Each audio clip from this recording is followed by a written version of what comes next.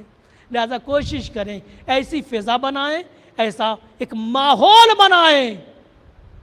بچے بڑوں سے سیکھتے ہیں، بڑے ماحول بنائیں گے۔ افطار آ گیا، بسم اللہ الرحمن الرحیم، فیملی کے ساتھ بیٹھے تو گھر میں بھی یہی کریں، یہ نہیں صرف یہاں مولانا صاحب نے کہا، جناب نے کہا تو بس یہی ہوگا۔ یہ حکم خدا ہے، آل رسول ہے، گھر میں رہے تبھی یہی فالو کریں گے۔ گھر میں بیٹھے سب کے ساتھ ہے، بڑا ہے، اعوذ باللہ من الشیطان الرجیم بسم اللہ الرحمن الرحیم، وہ دعا کرے، سب لوگ آمین کہیں۔ دعا کا ایک ماحول بنائے، صرف پڑھنے والی دعا نہیں کہ یہاں پہ دعا یعنی اللہ سے جڑنا، اللہ سے قریب ہونا، اللہ کو آواز دینا، اللہ کی بارگاہ میں اپنی عرضی رکھنا۔ تو بس دوستو انشاءاللہ پھر اسی پہ گفتگو جاری رہے گی۔ تو بہت اچھا قیمتی موقع ہوتا ہے جسے ہم تھرو کر دیتے ہیں۔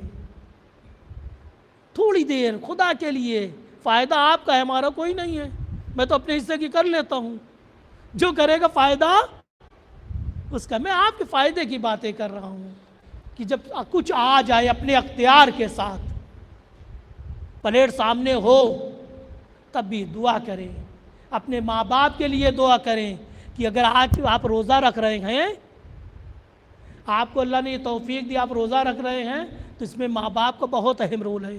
میں بار بار کہتا ہوں، اگر آپ آج قرآن پڑھنے کی صلاحیت رکھتے ہیں، دعا پڑھنے کی صلاحیت رکھتے ہیں، نماز کی توفیق ہے، نماز آپ کو آتی ہے، تو یہ ماں باپ کا احسان ہے، ماں باپ کو بھولا نہیں کرے۔ بس آخری بات اور زحمت تمام، معصوم فرماتے ہیں اِذَا رَأَيْتَ فِيكَ فضل، جب تم اپنے اندر کوئی کمال دیکھو، تم اپنے اندر جب کوئی کمال دیکھو، توجہ ہے نا جوانوں، بس آخری بات کہہ رہا ہوں تم، جب تم اپنے اندر کوئی کمال دیکھو، کمال، کوئی خوبی دیکھو، کوئی نیکی دیکھو، کوئی ہنر پاؤ، تو اپنے ماں باپ کے لیے دعا کرو، کیونکہ یہ ہنر ادھر سے آیا ہے، تمہاری ذات کا نہیں ہے۔ نماز پڑھی ہنر ہے نا، ماں باپ کے لیے دعا کرو۔ روزہ رکھا ہنر ہے نا، ماں باپ کے لیے دعا کرو۔ قرآن پڑھا ہنر ہے نا، ماں باپ کے لیے دعا کرو۔ کسی کی مدد کی ہنر ہے نا، ماں باپ کے لیے دعا کرو۔ کامیاب ہوئے امتحان میں، ہنر مند ہوئے نا، ماں باپ کے لیے دعا کرو۔ تمہاری کامیابی کے پیچھے نہ جانے کتنی کوششیں ہوتی ہیں والدین کی۔ بس بات تمام ہو گئی۔ 2 جملے مصائب کی سن لیجئے۔ جب بھی روزے کا تذکرہ آتا ہے، پیاس کا تذکرہ آتا ہے، کربلا یاد آتی ہے، خیام حسینی یاد آتا ہے، خیام حسینی میں اطفال حسینی یاد آتے ہیں، چھوٹے چھوٹے بچے یاد آتے ہیں، سوکھے ہوئے کوزے یاد آتے ہیں، ارے پپڑائے ہوئے اونٹ یاد آتے ہیں، ارے صدائے علتش یاد آتی ہے، ارے کوئی بچی اپنے چچا سے کہتی نظر آتی ہے، چچا جان میں پیاسی ہوں۔ چچا کے ہاتھوں میں مرضی امام کی زنجیر ہے، بڑے بے بسی سے بھتیجی کو دیکھتا ہوگا، بیٹا میں کیا کروں، بھیا حسین اجازت۔ انا للہ و انا الیہ راجعون۔ رزن میں قضائیں تسلیما، اللہم بحق الزہرا و ابیہا و بالہا ونہا۔ اے میرے اللہ، اے میرے معبود، تجھے محمد و آل محمد کا واسطہ، اللہم انی اسألکا و ندعو بحقکا و بحق محمد و آل محمد۔ پوری دنیا میں جہاں جہاں بھی مومنین مومنات، مسلمین مسلمات شیعیان محمد وال محمد نے سب کی جان و مال، عزت آبرو ایمان و ناموس کی حفاظت فرما دے۔ اللہ تعالیٰ تمام مرضى المسلمین، مرضى المومنین، خاص طور سے حاضرین کہ جاننے والوں میں، ان کے وابستگان میں، ان کے کنبے میں، خاندان میں، گھر میں اگر کوئی بیمار ہے، سب کو شفاء کامل و عاجل عطا فرما دے۔ اللہ تعالیٰ ہماری قوم کی علمی، اخلاقی، دینی معیار کو بلند فرما دے۔ خاص طور سے حاضرین کے بچے جو امتحان دے رہے ہیں، اللہ تعالیٰ انہیں اچھے نمبر سے کامیاب فرما، ان کی آگے کی منزل کو ان کے لیے آسان فرما، ان کو عزت و ترقی دے، علم و اخلاق سے آراستہ فرما دے۔ اللہ تعالیٰ ہماری خواتین، خاص طور سے بچیوں کو علم، اخلاق اور دین کے ساتھ ساتھ عفت، حیا اور حجاب کی خاص توفیق دے۔ ہماری بچیاں جہاں بھی رہیں اپنے ماں باپ کے لیے، اپنے دین کے لیے، اپنے اسلام کے لیے، اپنے قوم کے لیے باعث عزت و شرف قرار پائیں۔ اللہ تعالیٰ تمام مرحومین، مرحومات، خاص طور سے حاضرین کے والدین مرحومین کی مغفرت فرما، ان کے تمام گناہان کبیرہ، گناہان صغیرہ کو بخش دے۔ اگر زندہ ہے تو انہیں طول عمر دے، صحت و سلامتی دے۔ اگر دنیا سے گزر گئے ہیں تو ان کی روح کو شاد فرما، ان کے درجات کو بلند فرما۔ اللہ تعالیٰ ہم سب کے تمام گناہان کبیرہ، گناہان صغیرہ کو بخش دے، ہم سب کی عاقبت بخیر فرما دے، ہم سب کو اپنے خاص بندوں میں شمار فرما۔ اللہ تعالیٰ تب تک ہمیں دنیا سے مت اٹھانا جب تک تو، تیرا رسول و تیری آخری حجت امام زمانہ ہم سے راضی خوشنود نہ ہو جائے۔ اللہ تعالیٰ اپنی آخری حجت امام زمانہ عجل اللہ تعالیٰ فرج الشریف کا جلد ظہور فرما، ان کی آوان انصار میں ہم سب کو شمار فرما۔ ربنا تقبل منا انک انت السمیع العلیم وسمیع الدعاء۔ اللہم صلی علی محمد۔